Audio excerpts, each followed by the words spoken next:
Esse vídeo é a solução de um trabalho acadêmico desenvolvido durante a disciplina de Sistemas Operacionais. Nele, eu e meus amigos Lucas e Renata iremos executar e explicar os códigos que desenvolvemos utilizando a linguagem de programação C. Os códigos estarão na descrição do vídeo junto aos nossos contatos. Este primeiro trabalho é dividido em duas partes. A descrição resumida da primeira parte é essa que está aparecendo na tela, onde trabalhamos com chamadas de sistema, na qual, durante o vídeo, também chamamos de System Calls. Na parte 1 deste trabalho, iremos apresentar 4 soluções, sendo elas arquivo, I/O, memória e processos. Para a nossa solução do arquivo, foram utilizadas 4 bibliotecas. A primeira foi a stdio, que contém várias funções de entrada e saída. A gente utilizou ela, pois utilizamos a função printf. A segunda é a unistd.h, que é a biblioteca que fornece acesso à API do sistema operacional. Com essa, a gente pôde fazer o uso da função write e close, por exemplo. A biblioteca sys/stat.h, e essa biblioteca foi necessária, pois no momento que a gente cria o arquivo, a gente passa os modos de operação dele, do tipo mode_t, que está contido nessa biblioteca, e a biblioteca fcntl.h, que foi utilizada no momento que a gente chama a função open, que ela define os argumentos utilizados nessa função. Iniciaremos nossa solução criando uma variável do tipo inteira, que vai ser nosso descritor de arquivo. Os nossos modos de operação do arquivo, do tipo mode_t, que vai ser os modos como s_irusr, que é o modo de leitura para o dono do arquivo, proprietário, né, do arquivo. O modo s_iwsr, que é o modo de leitura do proprietário do arquivo. O modo s_irgrp, que é o modo de leitura do grupo do arquivo. E o modo s_irroth, que é o modo de leitura para permissão de todos os usuários. Com isso, a gente cria um nome do arquivo e chamamos a função create, passando o nome criado e os modos. Caso tenha sido sucesso a criação do arquivo, vai retornar no descritor de arquivos um inteiro maior ou igual que 0. Feito isso, a gente abre o arquivo, passando o nome do arquivo e o modo de abertura. A gente utilizou os modos o_only, que é o modo onde abre apenas para escrita, e o o_append, onde abre apenas para escrever no final do arquivo, né? Não sobrescreve o que já tem dentro do arquivo. Caso tenha sido sucesso, o descritor de arquivo retorna um inteiro maior ou igual que 0. Após aberto o arquivo, a gente escreve dentro dele, utilizando a função write, passando 3 parâmetros. O primeiro é o descritor de arquivo, o segundo é o texto a ser escrito, e o terceiro é o tamanho do texto que deseja escrever. Após a escrita, a gente fecha o arquivo, chamando a função close, que recebe como parâmetro o descritor de arquivo, onde a gente verifica também se ocorreu tudo certo no fechamento. Então, essa foi a nossa solução, onde a gente utilizou 4 system calls, que foi create, open, write e close. Para a nossa solução de entrada e saída, a gente utilizou 4 bibliotecas. A primeira é stdio.h, que contém várias funções de entrada e saída. A segunda biblioteca é string.h, que contém uma série de funções para manipular as strings, como por exemplo a string copy, que copia uma string para outra. Utilizamos a biblioteca unistd.h. Utilizamos a terms.h, que essa biblioteca ela contém as definições usadas pelas interfaces de entrada e saída do terminal, onde tem, por exemplo, o tempo da taxa de transmissão de entrada e saída, que são armazenadas na estrutura do tipo termos. Nessa solução, alteraremos a taxa de transferência de entrada e saída para a taxa B9600. Para isso, apresentaremos no início os valores das taxas definidas na estrutura do termos. Então, caso aconteça alguma taxa de transferência, sempre vai cair em um desses casos.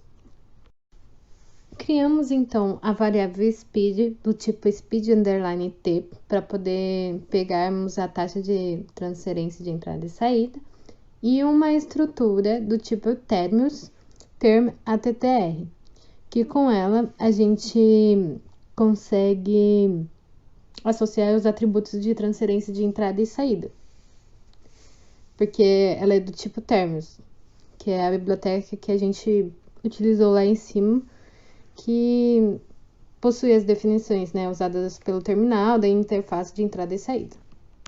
Então, fazemos a chamada da função tcGetAttr, que passamos como um parâmetro o descritor de dispositivo, que no nosso caso é o stdout_fileno, que é um descritor padrão do sistema, e o endereço da estrutura do tipo terms que a gente criou. Com isso, a gente obtém os atributos de saída. Feito isso, a gente utiliza a variável speed, que criamos anteriormente, para receber o resultado da função cfGetToSpeed, onde ela recebe como parâmetro o endereço da estrutura que criamos, e então a gente consegue obter a taxa de transferência que foi feita anteriormente. Obtemos então a taxa de transferência e apresentamos na tela. Caso ela seja diferente da B9600, a gente chama a função cfSetSpeed, que recebe como parâmetro o endereço da estrutura do tipo terms e a nova taxa de transferência que deseja trocar. Então, chamamos a função tcSetAttr, onde passamos como parâmetro o descritor de dispositivo, stdout_fileno, passamos o tcSADRAIN, que faz com que altere os atributos quando a saída estiver esgotada, e o endereço da estrutura do tipo terms. Isso faz com que ajusta os atributos da saída para a nova taxa de transferência. E finalizamos apresentando que a nossa nova taxa de transferência é a B9600 da nossa estrutura, E então, essa foi nossa solução, que a gente utilizou essas 4 chamadas de sistema, a cfSetSpeed, cfGetSpeed, tcSetAttr, tcGetAttr. Nós temos 3 bibliotecas. Primeiro é o stdio, o UniStd e o MMAN, que é uma biblioteca de gerenciamento de memória. Agora a gente já pode analisar. A primeira coisa que a gente faz é armazenar numa variável do tipo sizeT o getPageSize, que é uma função da biblioteca UniStd. E depois a gente usa o brk com um parâmetro inválido, que é o 0, porque nós deveríamos usar um endereço de memória válido, mas nesse caso não tem problema, porque ele vai retornar o valor atual, então funciona também. E o retorno dessa função é 0 caso funcione e -1 caso dê errado. Aí depois a gente vai para o mmap, que tem vários parâmetros. O primeiro determina o endereço no qual o arquivo está mapeado. O segundo diz quantos bytes vai mapear. O terceiro determina a proteção do arquivo mapeado. O quarto controla se o arquivo é privado ou compartilhável.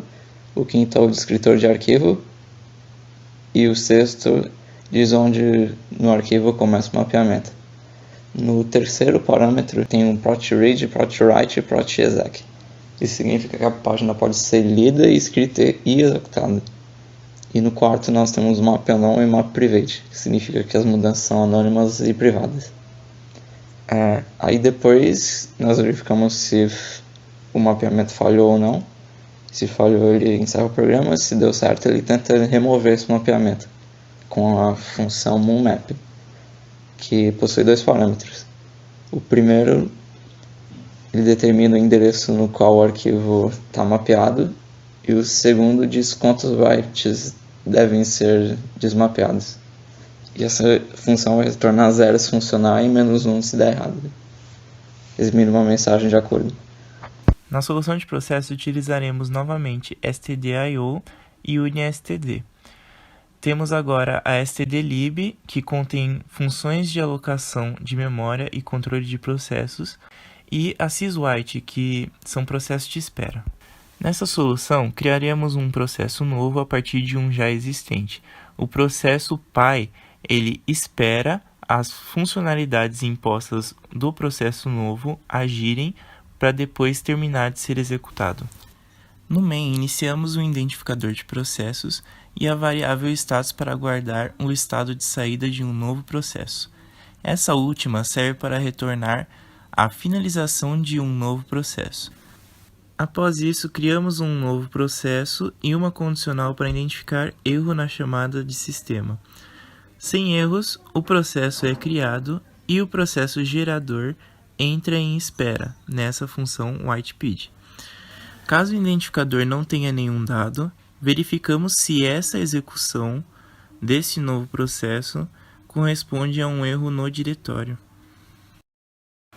Após a criação desses programas, iremos criar os binários de execução das soluções por meio de gcc-o, o nome do executável, que nesse caso é arc, e o nome do programa, que é o arquivo.c. Criamos o executável do arquivo e utilizamos a ferramenta strace, "-c", o nome do executável, que é arc. Isso irá mostrar a quantidade de chamadas e o tempo de uso dessas chamadas.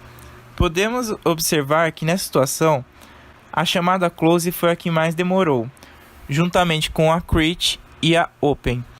Geralmente as syscalls close, create, open e também a write vão ser as que mais vão demorar. Mas isso depende da máquina onde o programa está sendo executado. Aqui está a quantidade de chamadas. Por exemplo, a open é chamada 3 vezes. E essa solução tem ao total de 33 chamadas. Fazendo o mesmo com a I/O, nós temos a seguinte situação. O mmap é a syscall que tem mais chamadas e, portanto, a que demanda mais tempo. É válido lembrar que todas essas chamadas compartilham a chamada de sistema IOCTL. E essa solução tem um total de 34 chamadas. Na memória, temos a write, que é a chamada de entrada e saída mais utilizada, e portanto é a que demanda mais tempo, mesmo tendo 3 chamadas. A mmap, que é o mapeamento do arquivo, tem 8 chamadas. Essas outras funções são mais simples, e por isso não afetam tanto a porcentagem de tempo.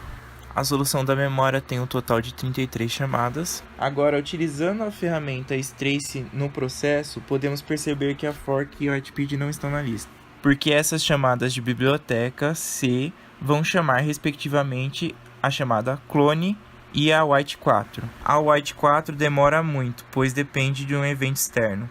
No nosso caso, é a criação de um novo processo. A solução do processo tem um total de 32 chamadas. E todas essas soluções apresentam 3 erros, aparentemente na syscall access. Então essa é a solução da parte 1. Vocês podem ver que apesar de fazermos uma determinada chamada no código, essa ferramenta strace mostra que existem outras syscalls envolvidas na chamada. Para a segunda parte do projeto, foi solicitado para que fizéssemos programas de CPU-bound e IO-bound. Pela teoria, um programa carregado em um sistema ocioso, ele pode, em qualquer momento, estar em 3 estados. O primeiro estado pode ser quando ele está executando um código diretamente, que seria o user time. O segundo seria ele está executado pelo modo kernel. E o terceiro seria quando ele está esperando uma operação externa se completar, normalmente de periféricos, e é denominado como idle time. O tempo total do programa que ele gasta nessas 3 etapas é denominado real time, que é a soma do tempo do usuário e do kernel, que também é conhecido como CPU time. Resolvemos então fazer um programa que fizesse muitas iterações com o for. E concluímos, utilizando a ferramenta Time, que o programa se trata de CPU-bound, pois o tempo de usuário são semelhantes ao tempo real. E vemos também que o número de entrada e saída do sistema de arquivo pelo processo é 0. Com isso, não se trata de um programa de IO-bound. A gente pode perceber também que aqui é o tempo real, aqui é o tempo de usuário, aqui é o tempo do modo kernel, 24 trocas de contexto involuntário, uma troca de contexto voluntário, usou 100% da CPU e nenhuma entrada e saída de sistema de arquivo por processo. Para o programa de IOBound, fizemos um programa que abre um arquivo que tem um texto grande e copiamos cada caractere 10.000 vezes para um novo arquivo, podendo assim analisarmos a saída com a ferramenta Time também. E concluímos que o programa se trata de IOBound, pois o tempo real é maior que o tempo da CPU, que é o do usuário mais do sistema. E vemos também que o número de saída do sistema de arquivos pelo processo é alto, ajudando a concluir que se trata do processo de IOBound. E esse foi nosso trabalho, lembrando que na descrição desse vídeo vai estar o link de acesso aos códigos que desenvolvemos que estão disponíveis no GitHub. Na descrição também vão estar as nossas redes sociais e meios de contato, tanto o meu, do Lucas e da Renata. Espero que esse vídeo tenha sido útil para você que está nos assistindo. Se for, deixe seu like no vídeo. Se você gosta desse tipo de conteúdo, se inscreve no canal e nos vemos em um próximo vídeo.